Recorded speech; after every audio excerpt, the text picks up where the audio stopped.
उस नीली शर्ट का वो टूटा सफेद बटन आज भी उस शर्ट की जेब में ही रखा था। फिर उसे छूकर नीरज को धरा के स्पर्श का एहसास हुआ और नम आंखों से उसने फिर उसे अलमारी में रख दिया। चाय का कप लिए बालकनी में जा बैठा। चाय हल्की गर्म थी तो उसे ठंडा होने रख आंख बंद कर ली। मंजरी आंखें, सुनहरे रंग के बाल, गुलाबी गालों जैसे रंग के सूट में कोई हूर से कम नहीं लग रही थी ये लड़की धरा चतुर्वेदी। ला कॉलेज का वो पहला दिन आज भी याद है नीरज को।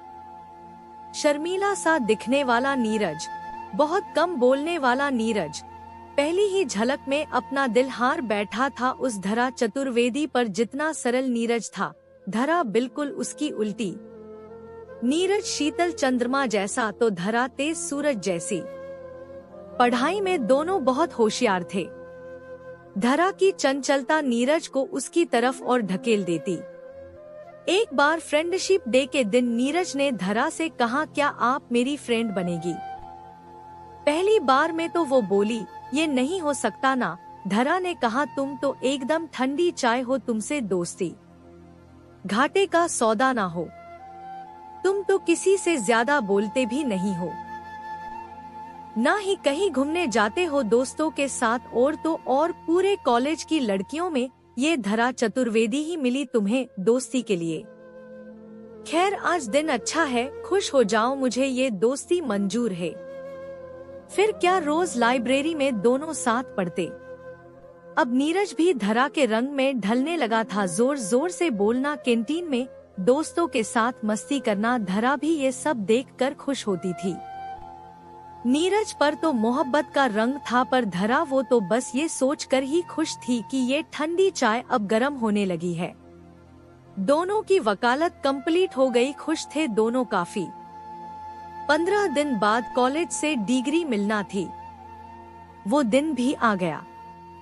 सुबह सुबह नीरज के फोन की घंटी बजी। हेलो, हाय, ठंडी चाय? ना ना, अब तो गर्म हो गई है। इधर नीरज बोला, धरा की बच्ची। बोलो क्या हुआ? अरे यार, वो मेरी गाड़ी की चाबी गुम गई। मुझे डिग्री लेने साथ ले चलना कॉलेज। ओके मैडम, आप 10 बजे तैयार रहना, ये चाय आ जाएगी।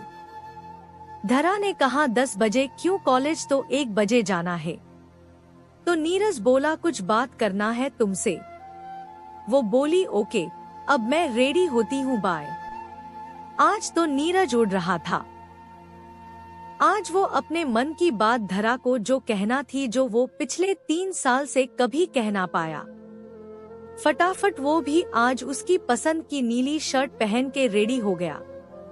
उसने धरा को उसके घर से लिया और फिर एक कैफे पहुँचे। दोनों ने कॉफी पी। फिर धरा बोली, बोलो क्या बात करना थी?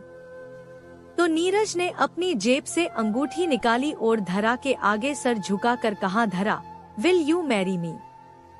I love you so much. धरा की आंखें खुली की खुली रह गई। वो बोली, नीरज, मैंने तुम्हें कभी ऐसी नजरों से देखा नहीं यार। खैर सोचते हैं, अभी कॉलेज चलो, देर हो रही है। इधर धरा की खामोशी से नीरज का दिल बैठा जा रहा था कि बाइक का बैलेंस बिगड़ा और एक कार ने उन्हें ठोक दिया। नीरज को तो मामूली चोट थी, पर धरा के पांव से बहुत खून बह चुका था। नीरज ने धरा को उठाया और ऑटो के लिए धरा को गोद में लिए सड़क पर भटकता। अस्पताल के बेड पर लेटाते हुए धरा के बाल नीरज की शर्ट के बटन में उलझ गए थे। धरा तो बेहोश थी, पर फिर भी बाल खींचने से उसे दर्द ना हो तो नीरज ने बटन तोड़ जेब में डाल दिया। इलाज के बाद जब धरा को होश आया तो वो अस्पताल में सब सामान फेंकने लगी, गुस्से में थी। काफी पूछने पर बोली, ये सब नीरज के कारण। आज अगर उसके पास कार होती तो ऐसा ना होता। नीरज को उसका जवाब मिल गया था। आज 7 साल बाद जब धरा वर्मा का तलाक का केस उसके पास आया था तो फिर वो जख्म हरा हुआ था। उसने केस लड़ने ना लड़ने का जवाब अभी नहीं दिया था। आंख मसली और देखा तो 2 घंटे बीत गए बैठे बैठे, और चाय ठंडी जरा ज्यादा ही हो गई थी। मैंने ऑफिस जाकर केस के लिए हाँ भर दी और दिन में धरा को बुलवाया। आओ धरा, ये सब क्यों, कैसे नीरज? वो दरअसल ये क्या, ये आवाज इतनी बुझी सी, खामोश सी क्यों हो गई?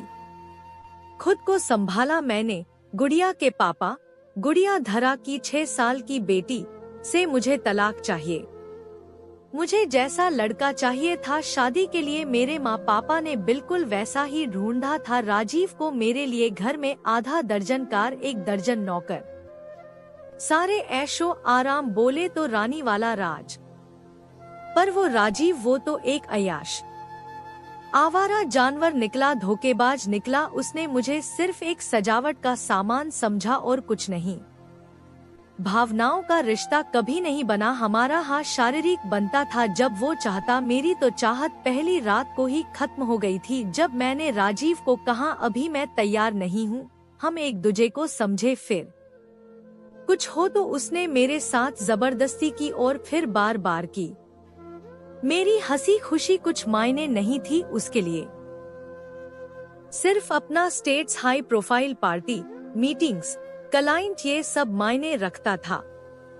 हद तो तब हुई जब एक रात कोई फॉरेन क्लाइंट घर मीटिंग करने आए और मुझे देख डील के बदले उन्होंने मुझे मांगा और राजीव ने हामी भर दी। बस वो बातें सुन मैंने घर छोड़ा और तलाक लेने का सोचा। ये कहते हुए धरा की अश्रुधारा भी बह चुकी थी। धरा बोली, नीरज मुझे तलाक तो मिल जाएगा ना? फीस कितनी लोगे तुम? मैंने कहा क्या यार धरा, फीस वीस बाद में, पहले ये ठंडी चाय के हाथ की बनी गर्म चाय पियो। धरा का केस काफी मजबूत था, उसे तलाक मिल गया। केस की आखिर सुनवाई और कागजी खानापूर्ति के लिए कोर्ट गया। धरा मुझे बार बार हाथ जोड़े धन्यवाद दे रही थी और मैंने कहा नहीं मैडम धन्यवाद नहीं, फीस चाहिए। बोलने लगी, बोलो नीरज कितनी फीस हुई? मैंने कहा आज भी वही सवाल है धरा, विल यू मैरी मी? वो बोली, क्या तुमने शादी नहीं की क्या अब तक? पर क्यों? लेकिन उसे याद आ गया था कि 7 साल पहले भी उससे नीरज ने यही पूछा था, पर वो गुड़िया के साथ, वो तुम्हारी फैमिली। मैंने कहा हाँ या ना, तो बोली हाँ, पर कार नहीं हो तो चलेगा, पर मुझे चाय आज भी गर्म ही पसंद है।